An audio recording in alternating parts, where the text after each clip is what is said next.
olha só, pessoal, chegou a hora da nossa entrevista, né, Lari? O nosso convidado de hoje é conhecido como o Menino dos Filtros. Ficou famoso e ganhou notoriedade quando começou a publicar vídeos no TikTok durante a pandemia lá em 2020. E hoje ele é um dos maiores influenciadores da plataforma, com seus mais de 11 milhões de seguidores. Pois é, no Instagram ele conta com mais de 5 milhões de seguidores e nós vamos bater um papo para saber um pouco como é ser um influenciador digital, as dificuldades do ramo e também quais são os próximos passos da carreira. Olá, Vitor Fernando, é um prazer falar contigo, seja bem-vindo! Olá, muito obrigado pelo convite, estou muito feliz de estar aqui batendo esse papo com vocês, obrigado. Bora conversar! Bom, como o Lucas disse, o Vitor ganhou notoriedade quando começou a gravar vídeos para o TikTok em 2020, se consolidando como um grande influenciador digital. Bom, antes da gente começar a conversar, vamos mostrar um pouco do trabalho do Vitor. Roda o VT.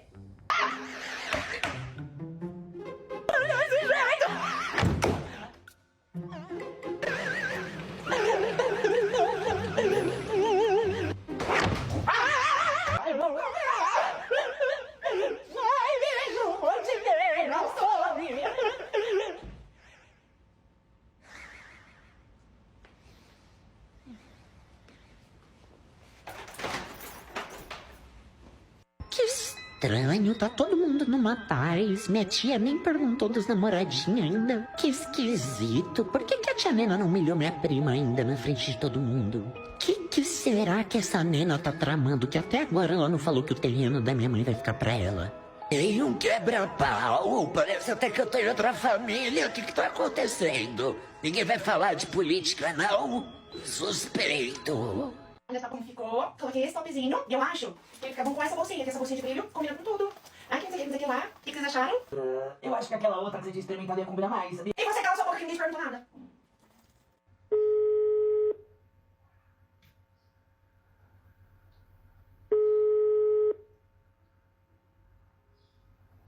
Pipipi, pororó, e etc, que não sei o que não sei o que lá, ai, assim, assado, que aquilo outro, ai, fulano, beltrano, que não sei o que.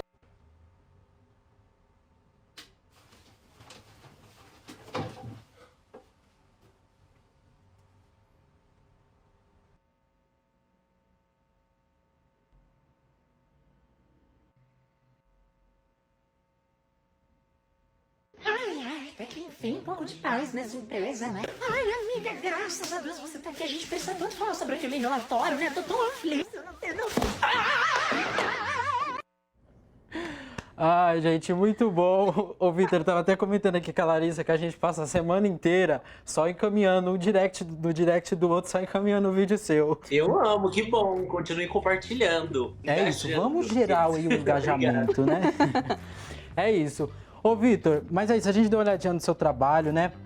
E agora a gente queria começar a entrevista, na verdade, pedindo para você contar um pouquinho como era a sua vida antes do TikTok, né? Porque você é ator, é bailarino, já fez musicais e nós vamos destrinchar tudo isso aqui, mas eu queria que você começasse contando pra gente quem era o Vitor Fernando antes da pandemia, antes de começar a gravar os vídeos. Você morava em Poá, na Grande São Paulo, é isso? Conta um pouquinho da sua vida antes de começar a gravar os vídeos, por favor. Isso, na verdade eu já trabalhei de tudo que vocês podem imaginar, né? Desde menor aprendiz já trabalhei de telemarketing, loja, mas eu sempre estudei arte, né? Dancei balé. E aí, com 18 anos, eu comecei a fazer teste e trabalhar com teatro musical. E aí eu viajei pelo Brasil com algumas companhias, fiz peças, já tinha feito filme também antes de trabalhar com a internet. Tava evoluindo ali, né, no caminho artístico, até que veio a pandemia. E deu uma parada. Eu sou do extremo leste de São Paulo, tipo lá, como você falou, da Grande São Paulo.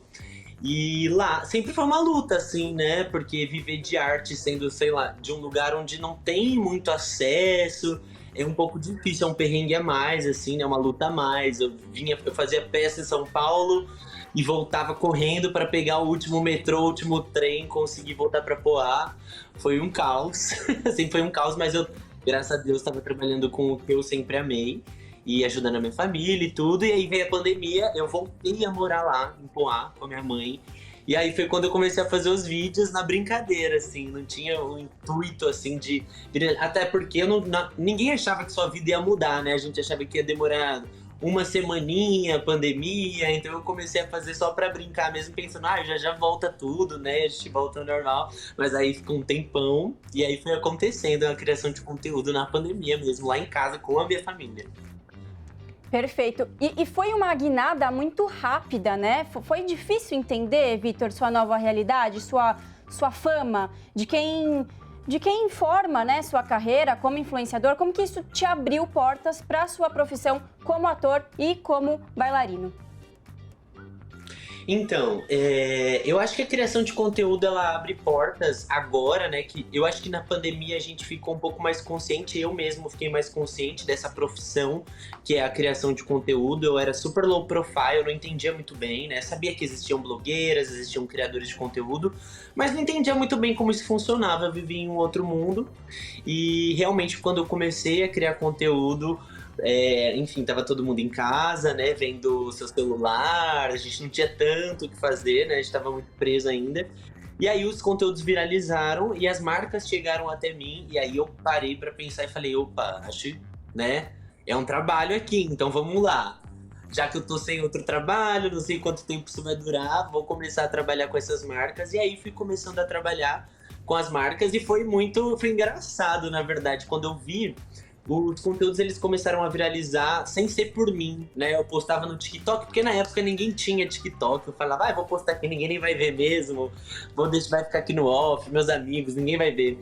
E aí essas pessoas começaram a postar nas outras redes, e aí assim que os conteúdos começaram a viralizar.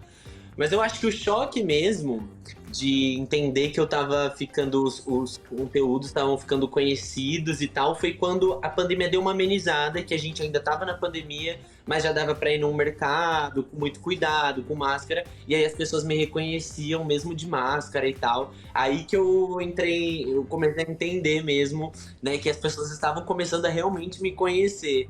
Porque até quando você vê ali os números aumentando e tal, você tem ciência que são pessoas, mas ainda é um pouco distante de quando você vê pessoalmente isso acontecendo. Então, foi bem engraçado e muito legal, né? Também uma coisa tá ali próxima, a outra, a criação de conteúdo, né? Eu crio sketches de comédia, escrevo, então não tá tão distante, atuo também, então não tá tão distante da minha profissão. E agora uma coisa tá puxando a outra.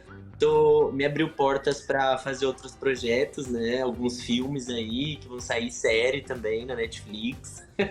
Então, uma coisa foi puxando a outra por um caminho que eu nunca imaginei que seria o caminho, sabe? Porque eu já tava ali batalhando pelo meu espaço como artista, mas não imaginei que a internet que fosse me abrir mais portas para continuar trabalhando com o que eu amo, tanto na internet quanto fora da internet.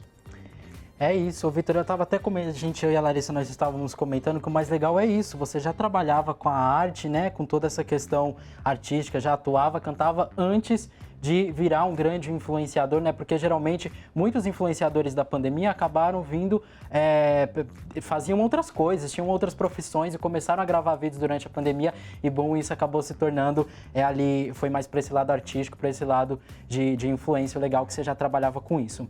Ô, Vitor, e a gente quer saber também, né, em relação, você estourou aí no TikTok, muitos seguidores, e a gente quer saber um pouco do mundo virtual, né, que ele pode ser muito hostil às vezes, né? As pessoas, elas enxergam a internet como terra de ninguém e não pensam nem duas vezes antes de escrever aí mensagens de ódio, muitas vezes atrás de perfis fakes, né, criados só para isso, né, que é Queria saber como que você analisa essa facilidade que as pessoas enxergam em destilar ódio na internet e como que você tenta não se abalar com essas coisas. Conta pra gente.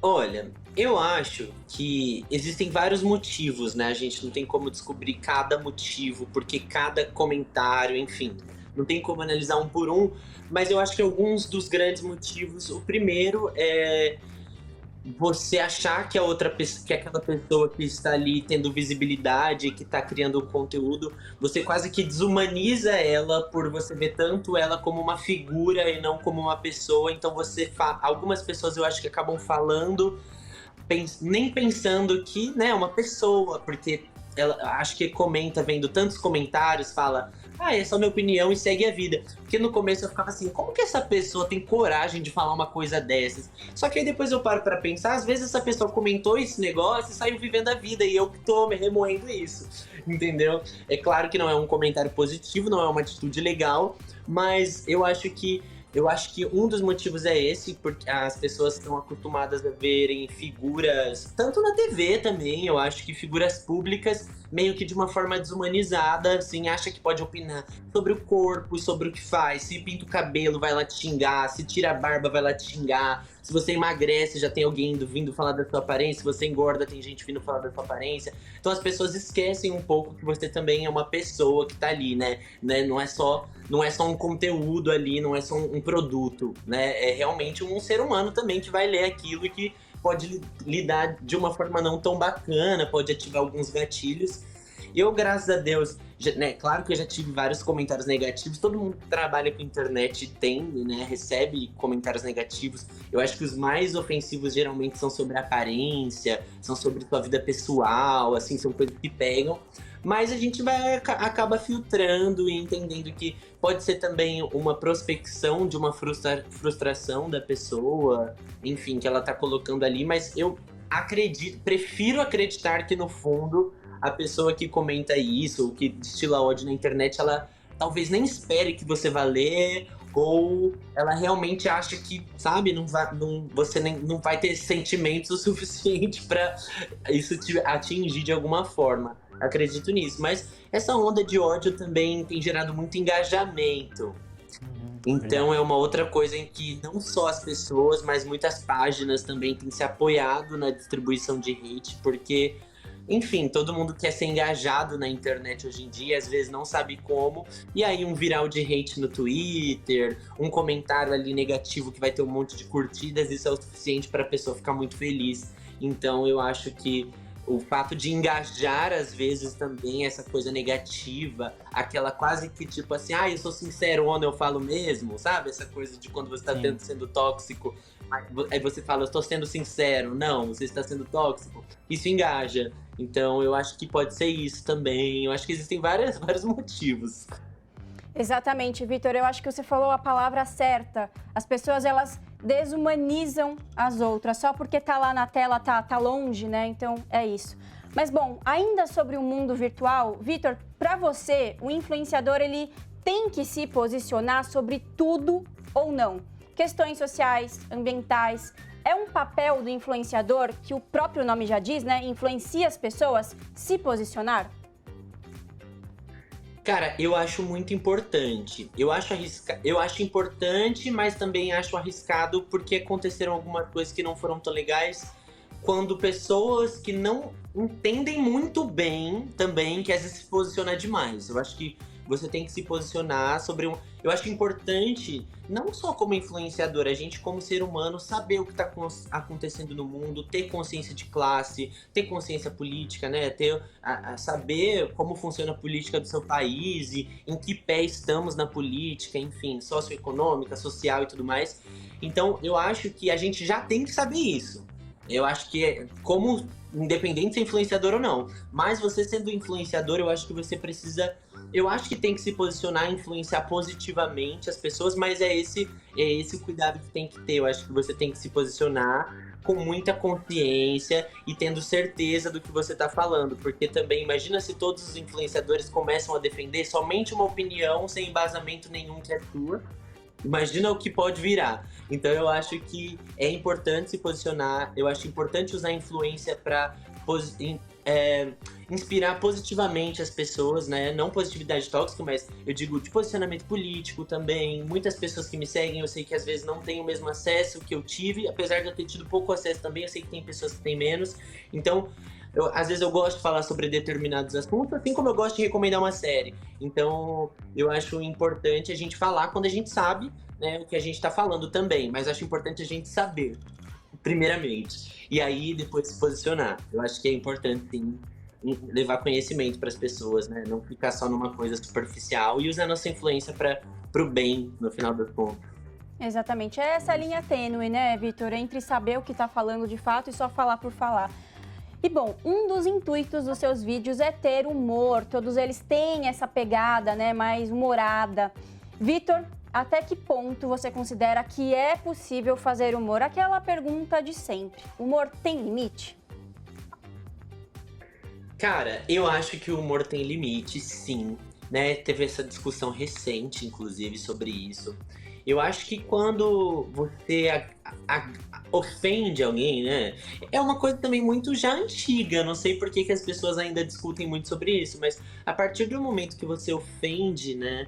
Uma classe, principalmente uma classe desprivilegiada, eu acho. Existe uma frase que é usada na comédia, que é engraçado, sim. Às vezes você brincar com um assunto sério, mas nunca bater, né? Não bater a piada. Nunca bater na vítima, e sim no agressor. Por exemplo, é engraçado a gente ver alguém satirizando ou fazendo. Já foram feitas várias sátiras de Hitler.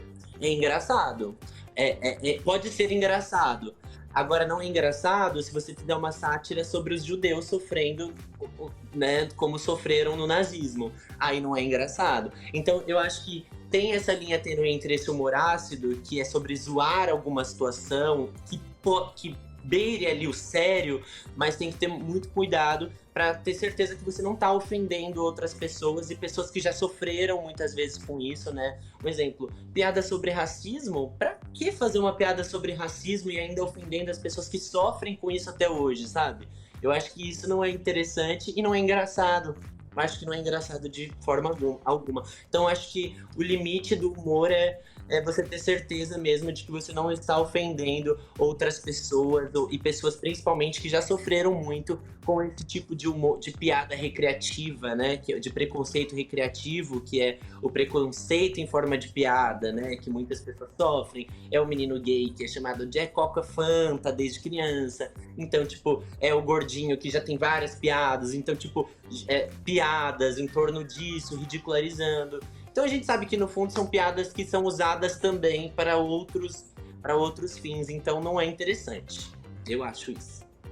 É isso. Ô Vitor, eu queria também perguntar para você agora um pouquinho, voltando aqui pro dia a dia, que a gente quer entender, né, Larissa, essa questão do influenciador.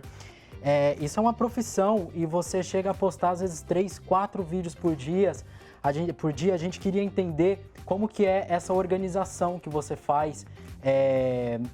Você vai gravando, escreve os roteiros, tira um dia só para escrever o roteiro dos vídeos, tem toda uma agenda. Como que é essa questão de ser influenciador e postar tanto conteúdo assim por dia? Queria que você falasse um pouquinho do seu processo criativo.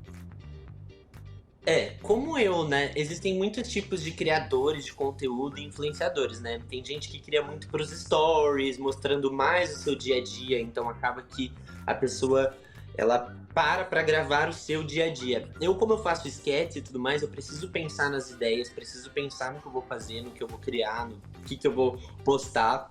Então, geralmente, eu me organizo no período da manhã, eu tiro o período da manhã. As ideias eu tenho geralmente à noite, mas ideia surge a qualquer momento. Então, qualquer momento que surge uma ideia, que eu vejo alguma coisa que me inspira e tudo mais, eu já anoto. Para quando eu for gravar, já tá tudo mais organizadinho. E aí eu gravo de 3 a 4 vídeos por dia e posto. Às vezes eu gravo num dia e posto no outro. Ou às vezes quando eu tô muito corrido, não consegui ter tempo de preparar, eu gravo e posto no mesmo dia.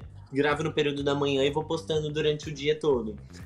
Tem que ter organização mesmo. E esses macetes de, tipo, teve uma ideia, já anota, porque senão você vai esquecer. E o importante, eu acho, o principal é ter as ideias, ter um tempinho. Quando eu não tenho uma ideia do nada, né, que nem sempre vem, eu paro pra consumir a internet, vou vendo coisas que me dá um gatilho pra eu criar uma coisa engraçada, ou converso com os meus amigos, e aí eu já vou anotando e me organizo. Tem que ser bem organizado, realmente, pra criar bastante vídeo. Nossa, eu imagino mesmo, né, Lara? A gente ficou aqui pensando em relação a esse processo e o mais interessante é que você faz esse processo diariamente. Pra mim que você tinha uma gaveta de vídeos, assim, no sentido de, o conteúdo da semana toda. Mas nem... Eu não tenho gaveta porque o conteúdo que eu faço e essa onda de vídeos verticais que surgiram, eles são tão imediatos, né? É uma coisa que fica batida rápida e tudo mais. Eu gosto de ter gaveta, mas assim, no máximo para um dia seguinte. Ou eu faço o vídeo pra semana inteira quando, por exemplo, eu vou gravar uma série. Igual eu tava gravando uma série da Netflix, aí eu deixo alguns vídeos prontos pra eu conseguir ir soltando, porque eu sei que eu não vou ter esse tempo. Mas em geral, eu gosto de gravar e soltando pra tá no timing ali das coisas que estão acontecendo, do que tá se falando, porque é muito rápido, né? A internet muda rápido, amanhã já estão falando sobre outra coisa.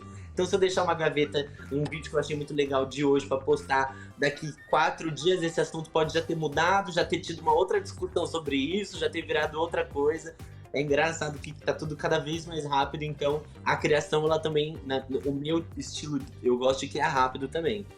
É isso, essa instantaneidade, esse imediatismo da internet. Muito legal, né? E olha, você falou aí em Netflix, a gente queria saber dos próximos passos. A gente tá sabendo que você gravou um filme aí, que é Um Ano Inesquecível, a parte do outono, que foi dirigido por Lázaro Ramos. Conta pra gente como é que foi um pouquinho desse processo e tá disponível na Amazon, é isso? Conta pra gente. Isso, no Prime Video, Um Ano Inesquecível Outono. Foi uma produtora de elenco que me convidou para fazer o teste, né? Ela já me conhecia do teatro e de antes da pandemia. E aí eu fiz o teste e passei. Nem sabia que ia ser o Lázaro que ia dirigir, não sabia que ia ter a Isa no elenco, o Lulu Santos. Então, quando eu fiquei sabendo, foi só um plus a mais, fiquei muito feliz. E foi uma experiência maravilhosa. O Lázaro é um musical também, né? Apesar de eu não cantar nesse filme, que eu faço uma parte ali um pouco mais de vilão. Mas o filme é um musical, tinha tudo a ver comigo. Eu nem sabia quando eu passei, nem sabia de nada, que ia ser musical, nada. E o Lázaro é um gentleman, né? Além de ser um deus do teatro, um rei do teatro no Brasil, do teatro, da interpretação do cinema, né? Quando tudo era mato, o Lázaro Ramos já estava lá fazendo cinema nacional e tudo. Então foi um grande aprendizado. E ele é muito incrível, né? Como diretor, né? Agora tá dirigindo muitas coisas, né? Incríveis. Foi uma honra pra mim, fiquei muito, muito feliz.